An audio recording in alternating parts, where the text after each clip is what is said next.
Welcome and thank you for tuning in to this episode of Evidently You're Unaware. My name is Andrea. I am grateful to be your host, and some people know me as the Successful Diva. As a frequent viewer, you probably are already aware that I have provided extensive education on the One Big Not So Beautiful bill. If you're not, you're going to have an opportunity to get caught up. But nonetheless, for those who have, you can also rewatch those episodes and that educational piece. I did a whole 5-part series. Parts 1 through 4 came forth in basically short segments, less than 3 minutes. And then part 5 was more of a longer segment, I think around 15 minutes. But don't fear. First time tuning in, welcome. You can keep up to date by hitting the subscribe button and being sure that you turn on your notifications so that you are made aware anytime there is new content coming forward. And most importantly, you will help by subscribing. You will help to expand the platform and help this education and information reach those so that others may make better informed decisions on matters that impact lives. So, without further ado, let's get smarter. Today, I want to bring your attention once again to the OBBBA now, because it's law. It's an act, and so now it is law. But more importantly, I'm going to drive into the forefront of your mind the 2026 midterm elections. Enough cannot be said of how paramount these elections are to the democracy of those of us living in these United States of America, and I dare say the people around the world. So I'm going to just drive in a point and remind you that the OBBBA impacts our lives in so many different ways. I want to dive into Florida to start. Florida today, approximately 4.7 million Floridians have health insurance coverage through the Affordable Health Care Act marketplace. For today, 4.7 million Floridians. That's according to the president of the Florida Hospital Association. Unless Congress reverses course, according to the CBO, Congressional Budget Office, approximately 2 million Floridians with that health care through the marketplace, those plans, those people will gradually lose coverage due to the OBBB, which is now OBBBA. 2 million over time will lose that coverage. Many who don't lose coverage will pay more. Unless Congress reverses course, without tax credits, which are set to expire at the end of 2025, out-of-pocket premiums for those plans will increase approximately 75%. I'm going to say that again. Due to the OBBBA, without tax credits, which are set to expire at the end of 2025, out-of-pocket premiums for those plans within the marketplace will increase approximately 75%. Thus, many who don't lose coverage will pay more. I need not remind you that the OBBBA, keep having to make sure I say all the letters, the OBBBA is such that there's not one facet of it that won't touch each individual or family by the time all of the different components are enacted. And if you go back and look at any part of the OBBBA, I go through a timeline in some of those past episodes that show you when these extra steps or parts of the OBBB will go into effect. Everything from tax credits to energy credits that will disappear, to SNAP benefits that disappear. There's a lot that will literally incrementally come into play, but not one person will be left out of its wrath. And that includes those who are not yet on Medicaid or Medicare. So that includes you and me.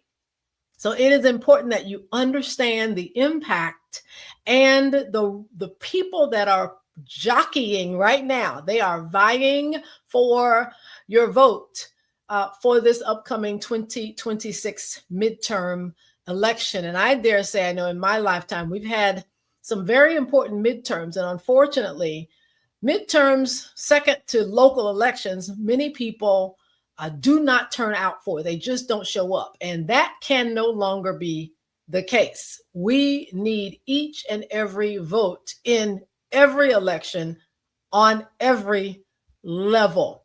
So that being the case, I want to bring your attention to the midterms, and I want to break it down from the federal level to our state, meaning Florida. I happen to live in Florida. So I want to break that down to you. 2026 midterms. Hear me good, because you're probably going to hear this on many future episodes here on this platform of Evidently You're Unaware.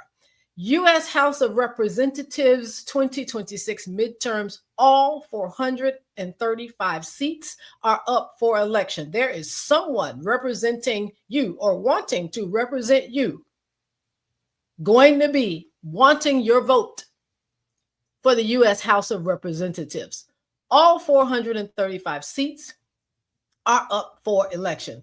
Florida, 2026 midterms, Florida, State House of Representatives, all 120 seats are up for elections. Florida, all 120 seats in the State House of Representatives is up for election. No matter what state you are in, you owe it to yourself, your family, and for the sake of democracy to understand who will appear on your ballot in 2026 below the federal seats. It is important that you know who's doing what on your state and local election levels. It is important that you know who wants your vote on your state and local elections. 2026 midterms, U.S. Senate, 33 seats are up for election. 20 of them are Republican held currently, and 13 of them are Democratic held seats. Know who's running to represent. There are only 100 seats in the Senate. Each state gets 2 senators each. 33 of them are up for election in the 2026 midterms. Pay attention. Pay attention. Who is granted our vote is the lifeline of democracy. 2026 midterm elections, Florida State Senate, all 40 seats are up for election. Here's the breakdown. 27 of them are Republican held, 10 are Democratic held, 1 is an other affiliated as an other, not Republican or Democratic, and then 2 are vacant, and so they must be filled as well. 27, 10, 1, and 2, all 40 seats are up for election at the Florida Senate level. Pay attention. There is going to be a time when your vote must be cast, and not voting is no longer an option. Not voting is no longer an option. And last but not least, there are, well, maybe not last, but certainly almost last, there are 36 states with gubernatorial elections in 2026. And Florida, you are one of them that has a gubernatorial seat on the ballot. The current person occupying the governor's mansion is termed out in Florida. In fact, a couple of states have the same situation. But in total, 36 states have gubernatorial elections on the ballot in 2026. Florida, you are one of them.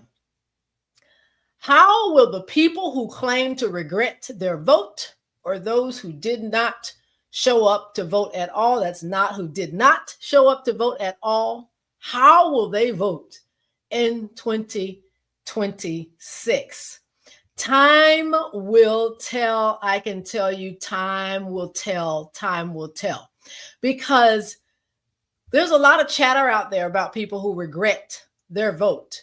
And we have yet to see the major impact of what that means. We've seen some early elections, special elections, where the Republican Party was supposed to win like by double-digit landslides. And even if they did win, it was less of a double-digit landslide. So maybe that's an indicator. But I will tell you, unless those people on the day of the vote do something that they did not do in the 2024 election, I don't even want to imagine it. We're just going to trust that we, you, I, and those who will help this country maneuver its way out of this massive pit, that we will help them see that they don't have to stay in regret. They can actually do something different. So naturally, I will, as your host here on this podcast, I will aim to bring some of those candidates here on the platform so that you can hear from them. Possibly, you can send in questions up through a live feed, or maybe we'll have some questions put out on a poll. I don't know, but either way, I hope to have some of those candidates here on Evidently You're Unaware, so that you can become aware of where they stand, what is on their resume.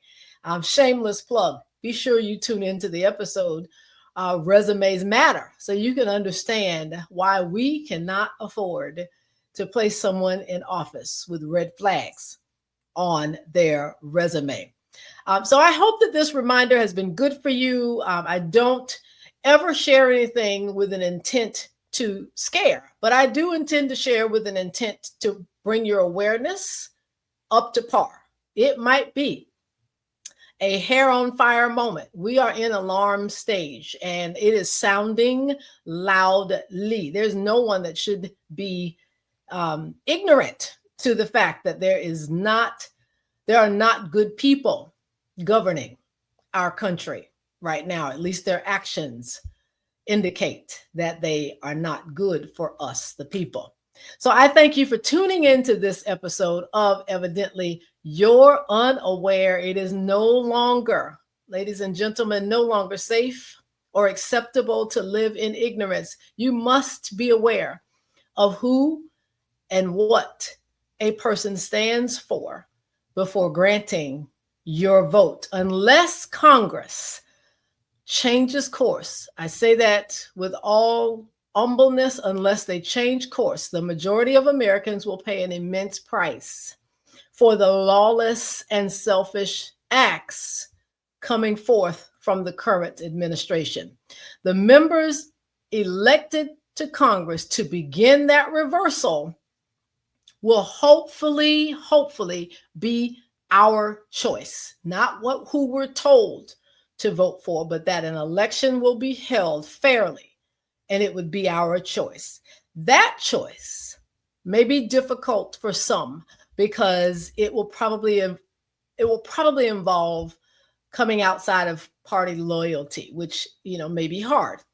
It also may involve that people choose someone who is qualified to govern, because we've kind of gotten away from that. Showmanship seems to be the order of the day, but we must know who is in our best interests, and we must trust that they will do what they say they're going to do. But let me say this, we've been warned and we knew what the current administration was going to do before they got in. No one cannot say they did not know. They may not have been aware of the particulars, but they knew. And so at least the administration shared that this is what they were going to do. And here we are. So I digress. Let's move on back onto the positive. Please be sure that you exercise your right. Voting is your superpower. And I'm going to say this. It is your superpower and the only non-violent tool we have to combat the shameless and brazen corruption occurring in today's or through today's administration. Thank you once again. I am your host, Andrea, and I want to hear from you. I'd love to hear from you. In particular, anyone who has expressed regret for hiring a 34-count convicted felon to govern our country. And I can't even say govern, just simply to occupy the space in the White House. Comment directly below or inbox me at Andrea@strategicblueprint.info. Subscribe to my YouTube. Don't forget, first-time listeners, subscribe, hit that button. Evidently, you're unaware. And follow me, Andrea, on Blue Sky at thesuccessfuldiva.bsky.social.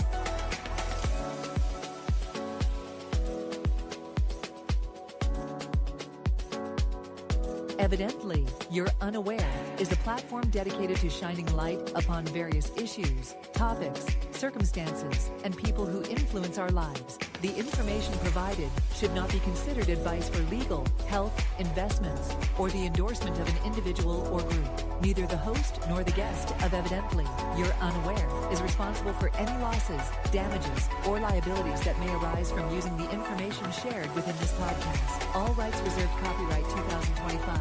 Evidently, You're Unaware.